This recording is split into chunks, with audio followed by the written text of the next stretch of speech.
Namaskar. A warm welcome to World News, an Indian perspective on Akashvani. This is Renuka bringing glimpses of the major developments of the day from across the globe. Over the next half an hour, we shall bring to you the latest from the world of politics, economy, sports, entertainment and more. The headlines. Supreme Court of India refuses to entertain PIL seeking direction for inauguration of new Parliament building by President Draupadi Murmu. India's Health Minister Mansukh Mandavia asks pharma and medical device industries to focus on manufacturing affordable and quality products. US President Joe Biden and top Republican Kevin McCarthy inch closer to two-year deal on US debt ceiling as default looms. King of Cambodia to visit India on Monday after 60 years as two nations mark 70th anniversary of diplomatic ties. In Pakistan, 33 pro-Imran Khan protesters handed over to military for trial. Government of India forms steering committee to review and monitor cheetah translocation project to Kuno National Park in state of Madhya Pradesh. And in badminton, India's PV Sindhu and HS Pranoy enter singles semi-finals of Malaysia Masters at Kuala Lumpur. The Supreme Court of India on Friday refused to entertain a PIL seeking a direction to the Lok Sabha Secretariat for inauguration of the new Parliament building by President Draupadi Murmu. The top court told the petitioner that it understands why and how this petition was filed and it is not inclined to entertain this petition under Article 32 of the Constitution. The petitioner said under Article 79, the President is the executive head of the country and she should have been invited. He, however, said if the court does not wish to entertain the petition, he be allowed to withdraw it. Prime Minister of India Narendra Modi on Friday said the new Parliament building will make every Indian proud. In a tweet, Mr. Modi shared a video which offers a glimpse of the iconic building. He requested people to share this video with their own voiceovers, which conveys their thought. He asked people to use the hashtag #MyParliamentMyPride. Prime Minister will retweet some of them. India's Chemicals and Fertilizers Minister Mansukh Mandavia has asked the pharma and medical device industries to focus on the manufacturing affordable and quality products.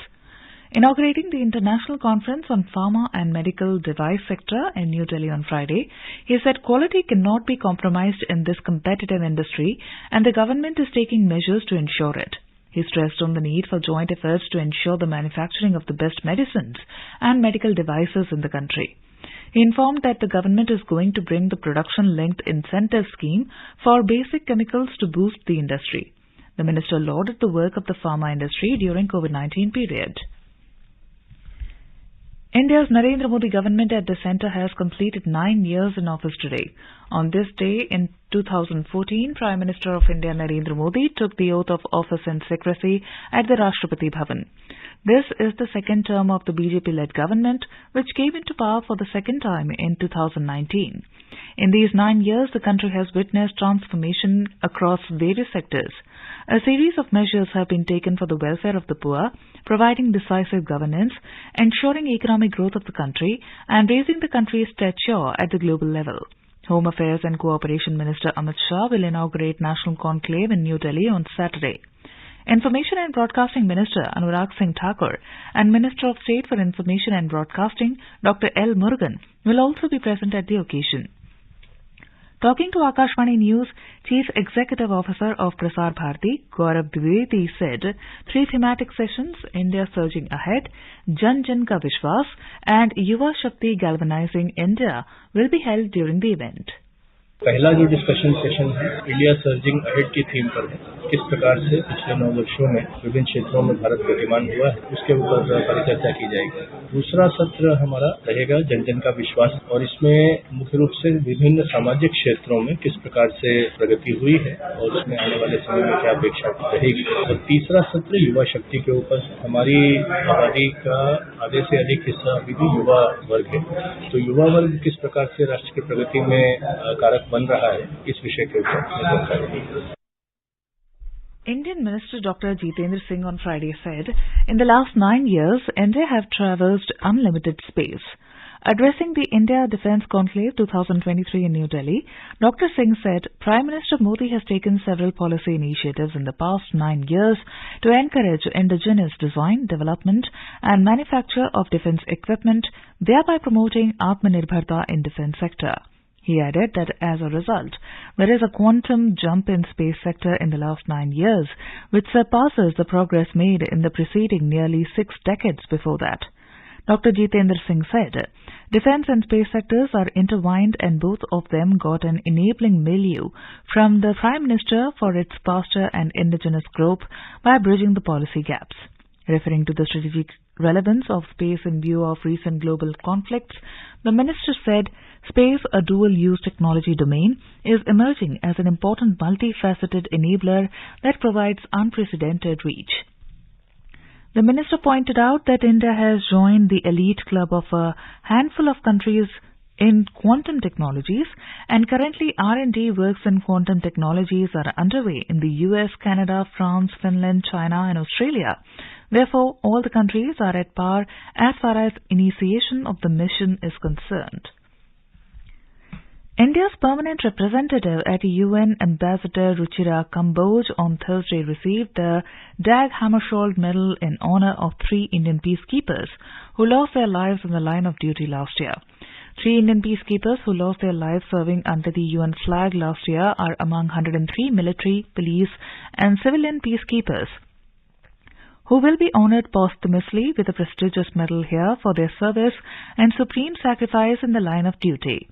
Border Security Force personnel, Head Constables Shishupal Singh and Savla Ram Vishnoi, who both served with the Organization Stabilization Mission in the Democratic Republic of Congo, and Shabar Tahar Ali, who served in a civilian capacity with the UN Assistance Mission for Iraq, was honored with the Dag Hammarskjöld Medal at a solemn ceremony held at the UN General Assembly Hall yesterday as UN marks International Day of UN Peacekeepers.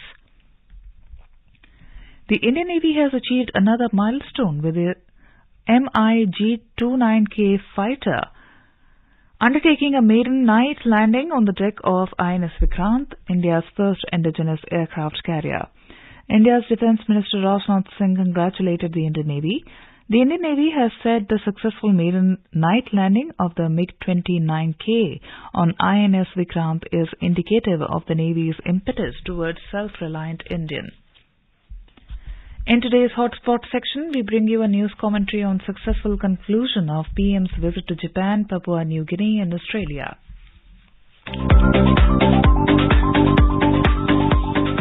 Prime Minister Narendra Modi returned to New Delhi after a successful and productive visit to Hiroshima, Japan, Papua New Guinea and Sydney, Australia. He was given a rousing reception upon arrival at Delhi Airport. Bharatiya Janata Party National President J.P. Nadda, senior office bearers and party members in large numbers were present on the occasion. Prime Minister Narendra Modi thanked his Australian counterpart Anthony Albanese for the hospitality during his Sydney visit, one which will boost the friendship between Australia and India, and noted that the two leaders will keep working towards a vibrant India-Australia friendship, which is also in the interest of global good. At the conclusion of his Australia visit, Prime Minister Modi had tweeted, "From productive talks with PM@Albo MP to a historic community program, from meeting business leaders to eminent Australians from different walks of life, it's been an important visit which will boost the friendship between Australia and India." Both Prime Ministers agreed to take the India-Australia Comprehensive Strategic Partnership to greater heights in the next decade. They discussed in detail the possibilities of cooperation in new areas.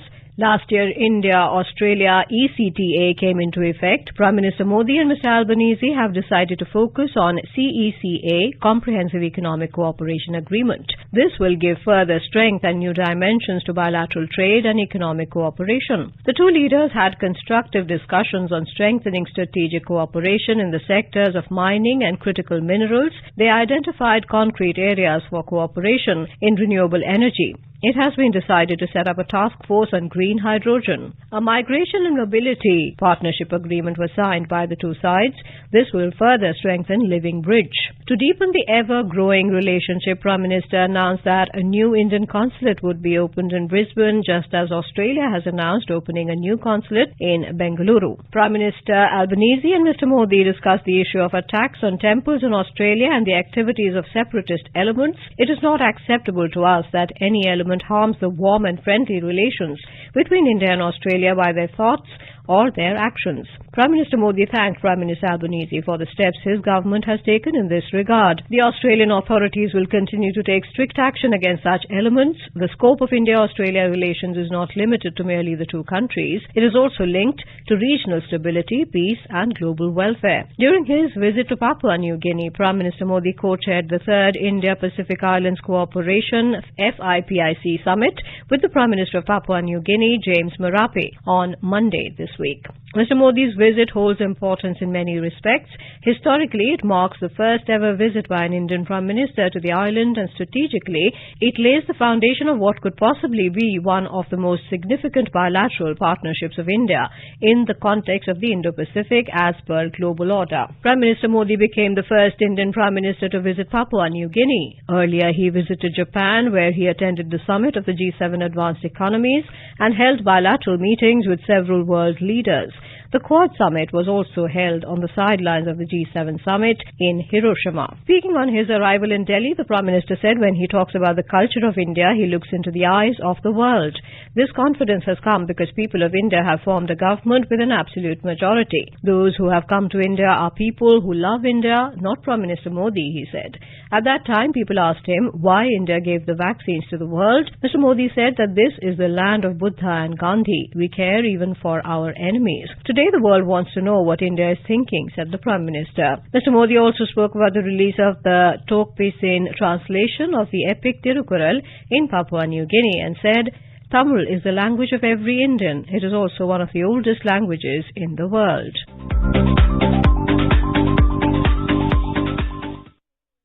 This is Akashvani giving you the world news. United States President Joe Biden has said progress has been made in talks with top congressional Republican Kevin McCarthy over the U.S. debt ceiling. The pair aim to reach a deal on raising the government borrowing limit for 2 years so it can keep paying its bills. A U.S. debt default with a 1st of June deadline looming would upend the economy and have a global impact. The deal being reached could mean both sides can point to wins, Republicans on curbs to spending and Democrats on protecting key domestic programs. During a White House event in Washington, D.C. yesterday, President Biden said his staff remained in conversation with the team of McCarthy, the House Speaker, and that the two sides were making progress. He added that defaulting on U.S. debt is not an option. He said Americans deserve certainty over issues such as Social Security payments. Mr. Biden spoke of several productive conversations with Mr. McCarthy. As per media reports, a U.S. official has said President Biden and Republican McCarthy are closing in on a deal that would raise the government's $31.4 trillion debt ceiling for 2 years while capping spending on most items. The official said the deal, which is not final, would increase funding for discretionary spending on military and veterans while essentially holding non-defense discretionary spending at current year levels. Republicans are seeking spending cuts in exchange for raising the $31.4 trillion cap on government borrowing. The debt ceiling is a spending limit set by Congress that determines how much money the government can borrow, an issue on which Democrats and Republicans disagree. With no deal yet struck, the Treasury has warned that the United States will not have enough money to pay all of its bills as soon as the 1st of next month. Analysts say there could be severe economic consequences if the U.S. fails to honor its obligations. U.S. Defense Secretary Lloyd Austin will visit India next month to advance discussions on bilateral defense cooperation. The visit comes in the run-up to Prime Minister Modi's state visit. Defence cooperation is expected to figure prominently among the outcomes. In a statement, Secretary for Indo-Pacific Security Affairs in the Department of Defence, Eli Ratner, said India and the US are now more strategically aligned than ever before. He said defence relationship with India has always been top priority for America and could not continue in business as usual mode. The U.S. Food and Drug Administration, FDA, has granted full approval to oral antiviral COVID-19 treatment, Paxlovid, for adults. The approval for the first oral antiviral pill developed by the drug maker Pfizer will also provide doctors with more flexibility in prescribing the drug to adults with severe COVID symptoms. In a statement, FDA said the efficacy of Paxlovid was primarily supported by the final results of the EPIC-HR clinical trial. Data presented by both the FDA and Pfizer helped ease safety concerns around a potential rebound in COVID-19 symptoms after a 5-day Paxlovid course. Saudi Arabia and Canada have reached an agreement to restore full diplomatic ties and appoint new ambassadors, bringing an end to a dispute that from 2018. The decision was made following discussions between Canadian Prime Minister Justin Trudeau and Saudi Crown Prince Mohammed bin Salman during the Asia-Pacific Economic Cooperation Summit in Bangkok in November last year. According to a Canadian government source, punitive trade measures will be lifted as part of this resolution. As part of the restoration of ties, Canada will appoint Jean-Philippe Lequesne as its new ambassador to Riyadh. King of Cambodia, Norodom Sihamoni, will be visiting India on his maiden state visit from 29th to 31st of this month. Briefing media in New Delhi this afternoon, Secretary East, the External Affairs Ministry, Saurabh Kumar said the visit marks the culmination of the celebrations of the 70th anniversary of diplomatic relations between India and Cambodia. This visit by the King of Cambodia is taking place after almost 6 decades, with the last being that of the current king's father in 1963. The visit of His Majesty the King will be an opportunity to consolidate and strengthen our relations. The visit has a strong symbolic value. It would also contribute to our efforts to add greater content to our trade, economic, defense, culture and people-to-people ties. Interaction at top political levels provide a momentum to relations, and the visit of His Majesty would also do the same. Secretary East said the King will be accorded a ceremonial welcome at the Rashtrapati Bhavan on 30th of May. President Draupadi Murmu will host a state banquet in honor of the visiting dignitary the same evening. The King will also have bilateral meetings with the President and Prime Minister Narendra Modi. Vice President Jagdeep Dhankar and External Affairs Minister Dr. S. Jaishankar will call on the King. The King will also pay floral tributes to Mahatma Gandhi at Rajghat. Our correspondent reports, India and Cambodia enjoy warm and friendly relations marked by civilizational, cultural and economic linkages and deep-rooted people-to-people ties. The multifaceted relationship is based on shared cultural values, commitment to foster economic growth, collaboration in the fields of defense and security, and convergence on regional and global issues. India actively assists Cambodia in capacity building and human resource development. India has also extended grants and concessional loans for development projects. The commander of the Sri Lankan Navy, Vice Admiral Priyantha Pereira, visited the Southern Naval Command in Kochi today. Vice Admiral Pereira, who is on a 3-day official tour to India. The visiting dignitary interacted with the Flag Officer Commanding-in-Chief of the Southern Naval Command, Vice Admiral M.A. Hamipoholi, and Rear Admiral Sushil Menon on improving maritime collaboration and on strengthening training engagements. Vice Admiral Pereira will be the chief guest of the passing out parade to be held at the Indian Naval Academy at Erimala on Saturday. 33 supporters of former Pakistan Prime Minister Imran Khan have been handed over to the army to face trial in military courts on charges of attacking armed forces installations. The 33 people are among the thousands detained since the arrest of the Pakistan Tehreek-e-Insaf PTI chairman on the 9th of this month sparked violent protests across Pakistan. Cricketer turned politician Imran Khan was arrested on graft charges, which he denies, while he was subsequently released on bail. His confrontation with the country's powerful generals escalated. Country's Interior Minister Rana Sanaullah on Friday said 33 suspects handed over to army authorities are accused of trespassing on and vandalizing sensitive military installations. Speaking at a press conference in Islamabad, Mr. Sanaullah said evidence suggested the protesters damaged and stole important equipment, computers, and other sources of data collection. He said only those involved in breaching out-of-bounds areas would face trial under army laws, suggesting there would not be mass trials in military courts. He said only those involved in breaching out-of-bounds areas would face trial under army laws. In response to a question, the Interior Minister suggested that Imran Khan could also be tried in a military court, saying evidence with them suggests he is the architect of all this mess and planning. The minister said after a verdict from the military courts, the accused would have a right to appeal to a high court and then Supreme Court. A magnitude 6.2 earthquake struck Shiba Prefecture east of Tokyo in Japan today. Japan's meteorological agency said there is no threat of a tsunami. The agency estimates the epicenter was off the eastern coast of Chiba and the focus was at a depth of 50 kilometers.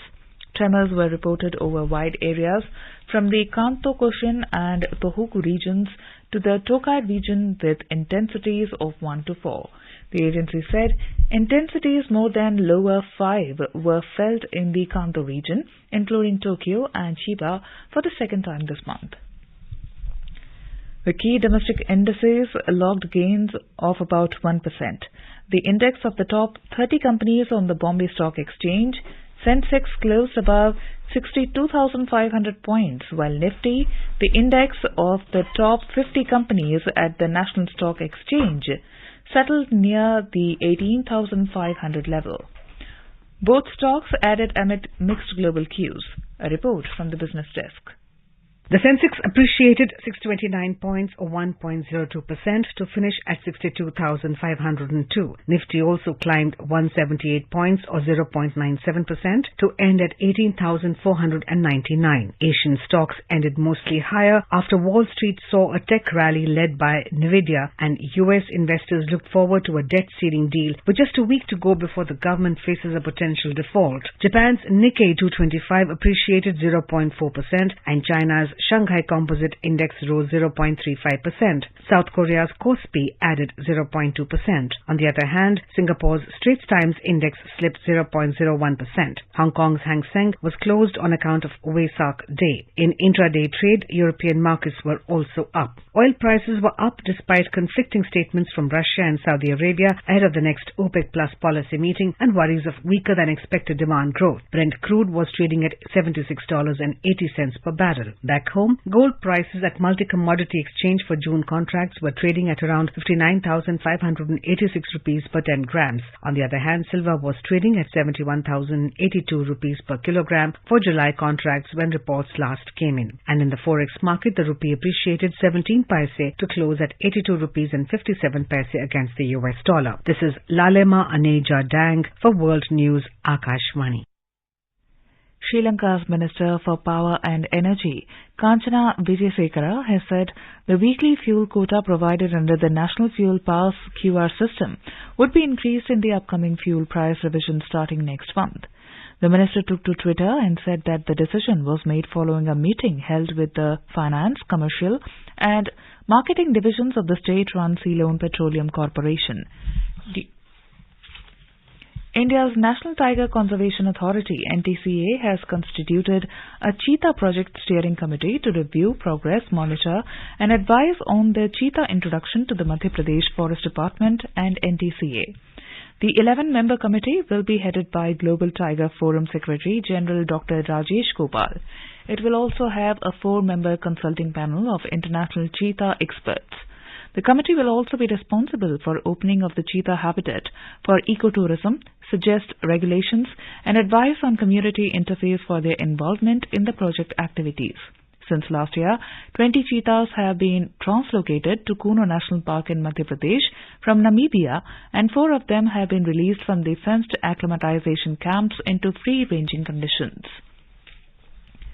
Prime Minister of India Narendra Modi has expressed happiness over country's longest sea bridge, Mumbai Trans-Harbour Link. Responding to the tweet by Maharashtra Deputy Chief Minister Devendra Fadnavis, Mr. Modi said it is a next-generation infrastructure which will boost ease of living for people. Recently, Maharashtra Chief Minister Eknath Shinde and Mr. Fadnavis reviewed the Mumbai Trans-Harbour Link Bridge, which is expected to be thrown open for the public in November this year. This 22-kilometer-long 6-lane sea bridge from Sevri to Nava in Mumbai will ensure seamless, direct connectivity between South Mumbai and Raigad. The bridge will also reduce distance between Mumbai, Navi Mumbai, Raigad, Mumbai-Pune Expressway and Mumbai-Goa Highway and save 1 hour travel time including fuel and transportation cost. In badminton, Indian shuttlers PV Sindhu and HS Pranoy advanced to the semi-finals of the Malaysia Masters on Friday. Sindhu, India's sole shuttler in women's singles, defeated Zhang Yiman of China in the quarterfinals. She will face 7th seed and world number 9 Gregoria Maricika Tunjung of Indonesia in the last 4 on Saturday. In men's singles, Pranoy defeated Kenta Nishimoto of Japan. Pranoy will take on Christian Adinata of Indonesia in the semi-finals. However, Kidambi Srikanth was eliminated in the quarterfinals after losing to Christian Adinata of Indonesia. Malaysia Masters is the first event for the road to Paris, the qualifying cycle for Paris 2024 Olympics. In men's hockey, India lost to Belgium 1-2 in the European leg of the FIH Pro League in London this evening. Both the teams were level 1-1 at the end of second quarter. Belgium scored the winning goal at the fag end of the fourth quarter. In IPL cricket, chasing a target of 234 runs, Mumbai Indians were 81 for 3 in 7.1 overs in the second qualifier match at Ahmedabad when reports last came in. Put into bat, Gujarat posted 233 for 3 in stipulated 20 overs. Opener Shubham Gill scored his third 100 of this IPL season, scoring 129 runs for 60 balls. The 23-year-old became the second Indian batter after Virat Kohli to hit 3 stuns in a season. The winner of today's match will face Chennai Super Kings in the Summit Clash on Sunday. Now let us take a look at the major developments around the world as reported in the foreign press. The Wall Street Journal reports spending and inflation figures come as Fed debates pause. The Guardian writes World Cup security guards still jailed in Qatar after dispute over unpaid wages. Le Monde reports Iran frees jailed Belgian aid worker in prisoner swap. Washington Post reports Russian missile strike wrecks Dnipro Hospital. Zelensky says Kyiv faces barrage. South China Morning Post writes China-Russia hold security talks in Moscow amid tensions with the West. Khabar Hub writes South Korea seeks to join efforts to counter China's economic coercion. The Financial Times reports Reliance seeks retail dominance in India with comeback deal for Shein. The Business Recorder writes flood devastation. World Bank approves $213 million for Balochistan. And now a quick look at the headlines once again. Supreme Court of India refuses to entertain PIL seeking direction for inauguration of new Parliament building by President Draupadi Murmu. India's Health Minister Mansukh Mandavia asks pharma and medical device industries to focus on manufacturing affordable and quality products. US President Joe Biden and top Republican Kevin McCarthy inch closer to 2-year deal on US debt ceiling as default looms. King of Cambodia to visit India on Monday after 60 years as two nations mark 70th anniversary of diplomatic ties. In Pakistan, 33 pro-Imran Khan protesters handed over to military for trial. Government of India forms a steering committee to review and monitor cheetah translocation project to Kuno National Park in state of Madhya Pradesh. And in badminton, India's PV Sindhu and HS Pranoy enter singles semi-finals of Malaysia Masters at Kuala Lumpur. And now before we end, let us listen to Mahatma Gandhi's favorite bhajan, Vaishnav Jan by artists from the United Kingdom.